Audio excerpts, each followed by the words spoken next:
Hello everyone, this is Nayan. Welcome back to my channel Nayan's Kitchen. আজ আমি চলে এসেছি একটা মিষ্টির প্রিপারেশন নিয়ে। আর এই মিষ্টিটা আমি বানাবো ব্রেড দিয়ে।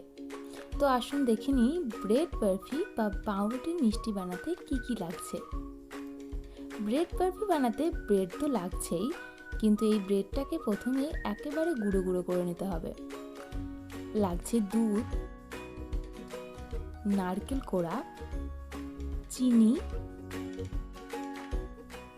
ঘি এবং এলাচ, আর গার্নিশিংয়ের জন্য লাগছে খোয়া ক্ষীর এবং চেরিজ।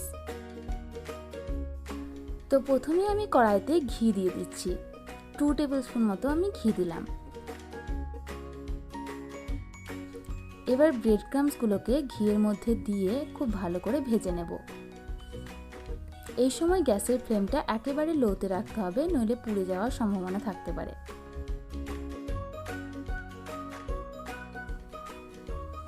ব্রেড ক্রাম্বসগুলো প্রায় 2 থেকে 3 মিনিট ধরে আমি ভেজে নিয়েছি। এবার দিচ্ছি নারকেল কোড়া 1 কাপ। এবার নারকেল কোড়া এবং ব্রেড ক্রাম্বস একসাথে আবারও কিছুক্ষণ ভেজে নেব।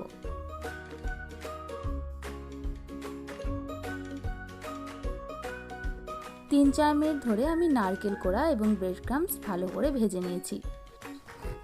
এবার দিচ্ছি আমি দুধ। এখানে 1.5 কাপ দুধ আছে। দুধের সাথে এটাকে আমি এখন ভালো করে মিশিয়ে নেব।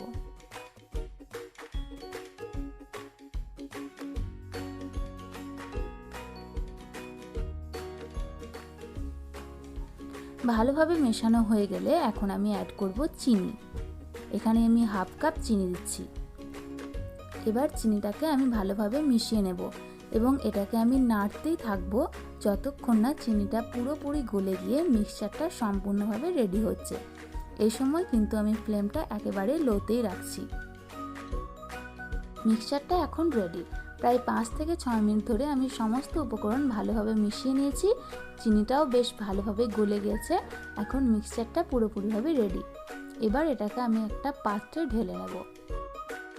আমি এই মিক্সচারটাকে এখন একটা থালার মধ্যে ঢেলে নিয়েছি। এটাকে আমি এবার ঠান্ডা হতে দেব, কিন্তু তার আগে আমি ছুরির সাহায্যে চারিদিক ভালোভাবে সমান করে নেব, যাতে ঠান্ডা হওয়ার পর আমার কাটতে সুবিধা হয়। এইভাবে আমি চারিদিক সমান করে নিচ্ছি।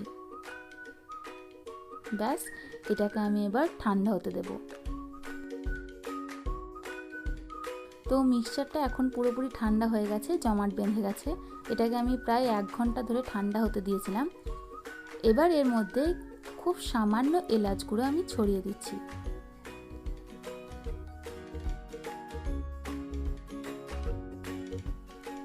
এবার এর উপরে খোয়া ক্ষীর ছড়িয়ে দিচ্ছি।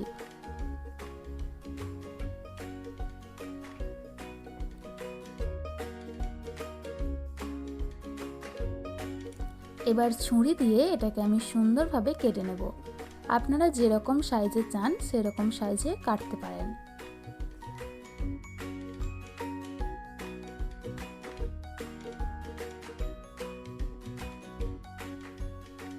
আমার সুন্দর করে এগুলো কাটা হয়ে গেছে।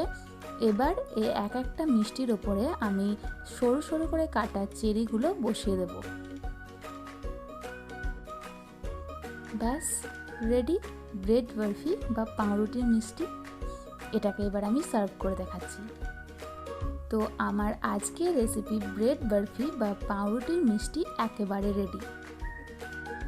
যদি আজকে এই রেসিপিটা আপনাদের ভালো লেগে থাকে তাহলে অবশ্যই লাইক করবেন, শেয়ার করবেন এবং কমেন্টে জানাবেন আপনাদের কেমন লাগলো। আর হ্যাঁ, সাবস্ক্রাইব করে পাশের বেল আইকনটা প্রেস করে রাখবেন আরও নতুন নতুন রেসিপি পাওয়ার জন্য। আজকের মতো এ পর্যন্তই। দেখা হচ্ছে অন্য কোনো রেসিপি নিয়ে। ধন্যবাদ।